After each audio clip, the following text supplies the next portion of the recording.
দীর্ঘ ১৬ বছর যাবৎ বিএনপি অপেক্ষা করছিল রাষ্ট্র ক্ষমতায় যাওয়ার। জেল হয়েছে, হামলা হয়েছে, মামলারও শিকার হয়েছেন বিএনপির অনেক নিরীহ নেতাকর্মী। অনেকে প্রবাসে আশ্রয় নিয়েছেন খোদ দলটির যিনি প্রধান আছেন তারেক রহমান। আওয়ামী লীগ সরকার পতনের পর সকলেই ভাবছিল যে এবার নিশ্চয় বিএনপির রাষ্ট্র ক্ষমতায় যাওয়ার পথটা সুগম হয়ে গেছে, আর এরপরই ঘটছে একের পর এক বাধা বিপত্তি। আজকে যে ভিডিওটা ভাইরাল হয়েছে, আপনারা স্ক্রিনের এক অংশে যে ভিডিওটি দেখছেন, এই ভিডিওটি ভাইরাল হবার পর গত এক মাসে বিএনপির ইমেজ যতটুকু নষ্ট না হয়েছে, আজকে এই একটা ভিডিও আপনি যদি জাস্ট কমেন্ট সেকশনগুলো দেখেন, দল মত নির্বিশেষে সেখানে মানুষ থুথু মারছে এই নেতার গায়ে। বরগুনায় আপনার একজন মুক্তিযোদ্ধাকে লাঞ্ছিত করেছে জেলা বিএনপির সাবেক সভাপতি ফারুক হোসেন মোল্লার ছেলে শাওন মোল্লা। আর আব্দুর রশিদ আপনার যেই ব্যক্তি লাঞ্ছিত হয়েছেন, এই মুরব্বী, তিনি আপনার ডিসি অফিসে ঢুকতে চাইলে ভুয়া মুক্তিযোদ্ধা, ডাকাত, দখলবাজের অভিযোগ আনে।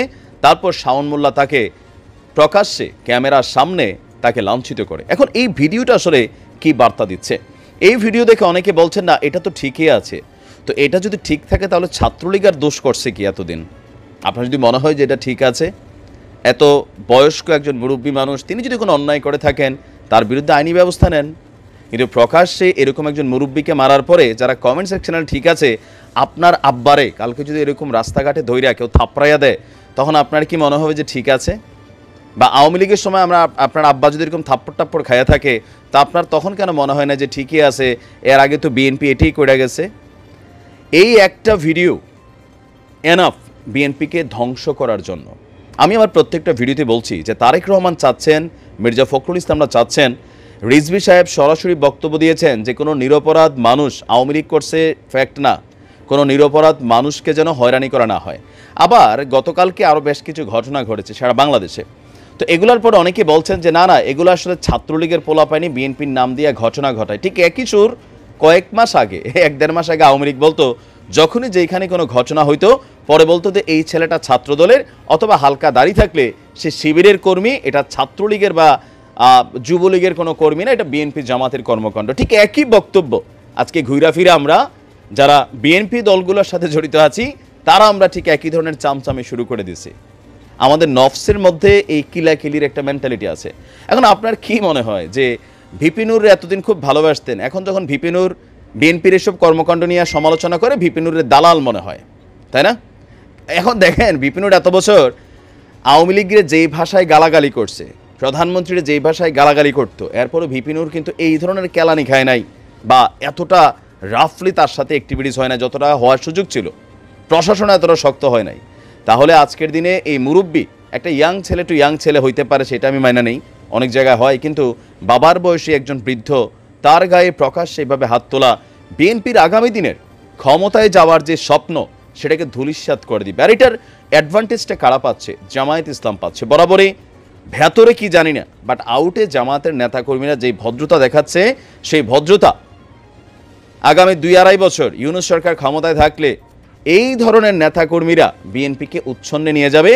নিশ্চিত থাকেন বিএনপির ক্ষমতায় যাওয়ার পথ বন্ধ হয়ে যাবে, কারণ এখন গণমাধ্যমে প্রতিদিন এগুলাই আসবে যে বিএনপির কোথায় কোন নেতা, যুবদলের, ছাত্রদলের কোথায় কোন নেতা কি করছে না করছে, এগুলোই তো আসবে। এতদিন আসছে আওয়ামী লীগের, আপনার দেখে খারাপ লাগছে, আমরাও প্রতিবাদ করছি।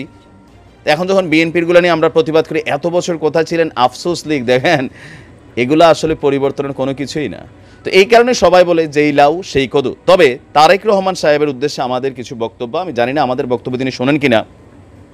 এই ঘটনাগুলোতে তাৎক্ষণিকভাবে আপনার বরগুনার যে বিএনপির সভাপতি আছেন তার নেতৃত্বে একটা মামলা করা উচিত। তাকে অতি দ্রুত তাকে স্থানীয় বিএনপির নেতাকর্মীরা তাকে খুঁজে বের করে গণধোলাই দিয়া তাকে আইনের হাতে সোপর্দ করতে হবে, যদি আপনারা আপনাদের ইমেজ রক্ষা করতে চান। কারণ আগেও ঠিক একই ঘটনা হয়তো, দল সেটাকে সেভ করে দিত, বলতো এরা ছাত্রলীগের না, এরা বিএনপি অথবা জামাতের। আজকে যদি একই ঘটনা বিএনপি থেকে করা হয় তাহলে কিন্তু পার্থক্য থাকবে না। এই মুহূর্তে বিএনপি এই ঘটনাটাকে রিকভার করার জন্য বা পরিষ্কার ইমেজে ফেরার জন্য এই শাওন মোল্লাকে স্থানীয় বরগুনাবাসী গণধোলাই দিয়া তাকে আইনের হাতে সোপর্দ করেন। এই ধরনের দুই একটা ঘটনায় এনাফ যে বিএনপি ক্ষমতায় গেলে কি করবে। মানুষ এমনিই ভাবতেছে প্রত্যেকটা এলাকায় টুকিটাকি এই যে টোকাই টাইপের এই ধরনের কিছু ছেলেপেলে আছে, এরা কিন্তু অলরেডি শুরু করে দিছে। ভাই আমার এলাকা তো শুরু হয়েছে। এগুলা কিন্তু যার যার এলাকার খবরটা শেষে জানতেছেন।